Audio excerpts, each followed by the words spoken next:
بسند صحیح۔ پھر انہی حضرت سے منقول ہے کہ ایک مرتبہ مکار ابلیس حضرت عیسیٰ کے پاس آیا اور بولا کہ آپ ہی دعویٰ کرتے ہیں کہ مردوں کو زندہ کرتا ہوں؟ فرمایا ہاں۔ اس نے کہا اگر آپ سچے ہیں تو اس دیوار سے اپنے کو گرا دیجئے اور زندہ رہ جائیے تو جانوں۔ آپ نے فرمایا تجھ پر افسوس ہے، بندہ تابع حکم خدا کو لازم نہیں کہ خود اپنی مرضی سے اپنی ذات پر تجربہ کرے۔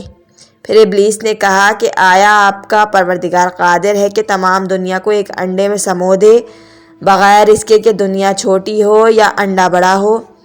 حضرت عیسیٰ علیہ السلام نے فرمایا خداوند تعالیٰ عجز اور ناتوانی سے موصوف نہیں ہوتا، اور جو کچھ تو کہتا ہے وہ محال ہے، ایسا نہیں ہو سکتا اور ایسا نہ ہوتا، اس کے کمال قدرت کے خلاف نہیں ہو سکتا۔ دوسری معتبر حدیث میں امام محمد باقر علیہ السلام سے منقول ہے کہ ایک روز حضرت عیسیٰ علیہ السلام نے ابلیس ملعون کو دیکھا اور اس سے پوچھا کہ کیا تیرے مکر کے جالوں میں سے کوئی جال مجھ تک بھی پہنچا ہے؟ اس نے کہا میں آپ کے ساتھ کیا مکر کر سکتا ہوں، حالانکہ آپ کی نانی معظمہ نے جبکہ آپ کی والدہ جناب مریم علیہ السلام پیدا ہوئیں دعا کی تھی کہ خداوند میں اس کو اور اس کی ذریت کو شیطان رجیم کے شر سے پناہ میں دیتی ہوں اور تو اس کو محفوظ رکھنا۔ آپ انہی کی ذریت میں سے ہیں۔ بعض کتابوں میں ہے کہ جناب مریم علیہ السلام مصر میں آئیں، حضرت عیسیٰ علیہ السلام بچہ تھے اور وہ ایک دہقان کے گھر میں ٹھہریں، کیونکہ وہ دہقان فقیروں اور مسکینوں کو بہت دوست رکھتا تھا اور ان کی پرورش کیا کرتا تھا۔ ایک روز دہقان کا کچھ مال گم ہو گیا۔ اس نے غریبوں کو جو اس کے گھر میں تھے متہم کیا۔ حضرت مریم علیہ السلام کو رنج ہوا۔ حضرت عیسیٰ علیہ السلام نے اپنی ماں کو غمگین دیکھا تو کہا اے مادر مہربان، کیا آپ چاہتی ہیں کہ میں بتا دوں کہ دہقان کا سامان کس نے لیا ہے؟ فرمایا ہاں۔ حضرت عیسیٰ علیہ السلام نے کہا وہ اندھا اور وہ اپاہج باہم شریک ہیں اور مال چرا لے گئے ہیں۔ جب اس اندھے سے کہا گیا کہ اس اپاہج کو اٹھائے، اس نے کہا میں نہیں اٹھا سکتا۔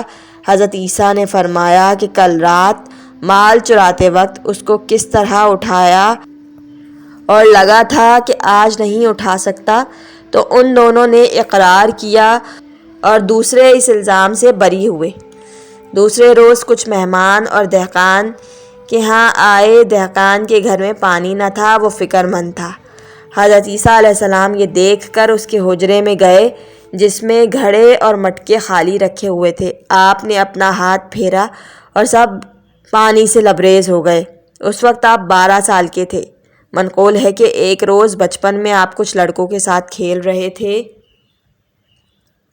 ایک لڑکے نے ایک بچے کو مارا۔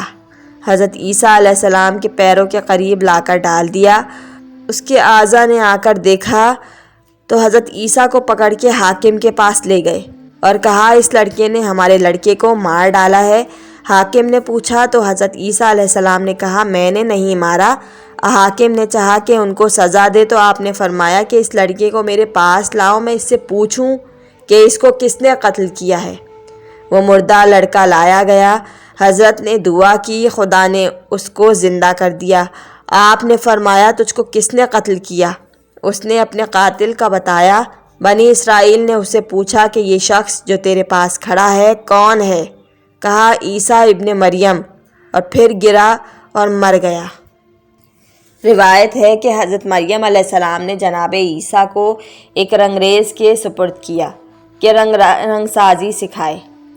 رنگریز کے پاس بہت سے کپڑے رنگے تھے اور رنگنے کے واسطے جمع تھے۔ اسے ایک کام درپیش ہو گیا اور وہ حضرت عیسیٰ کو یہ بتا کر چلا گیا کہ فلاں فلاں کپڑے جن کے دھاگے جس رنگ کے میں نے رنگ دیے ہیں انہی رنگوں میں رنگنا، میں بھی ابھی آتا ہوں۔ حضرت عیسیٰ علیہ السلام نے تمام کپڑوں کو ایک ہی رنگ کے برتن میں ڈال دیا۔ رنگریز نے واپس آ کر پوچھا تو آپ نے فرمایا تمام کپڑے فلاں ظرف میں ہیں۔ وہ غصہ ہو کر بولا تم نے سب کپڑوں کو بیکار و برباد کر دیا۔ آپ نے فرمایا گھبراؤ نہیں، اور اٹھے اور کپڑوں کو برتن سے باہر نکالا تو رنگریز کی خواہش کے مطابق ہر کپڑا مختلف رنگوں میں رنگا ہوا نکلا۔ رنگریز متعجب ہوا، اس نے سمجھا کہ آپ پیغمبر ہیں اور ایمان لایا۔ پھر جب مریم علیہ السلام حضرت عیسیٰ علیہ السلام کو واپس لے کر شام میں پہنچی تو ایک قریے میں جس کو ناصرہ کہتے ہیں قیام فرمایا، اسی کی جانب نصارہ منسوب ہیں۔ حضرت عیسیٰ علیہ السلام نے خلق کی ہدایت کی اور خدا کی رسالت کی تبلیغ شروع کی۔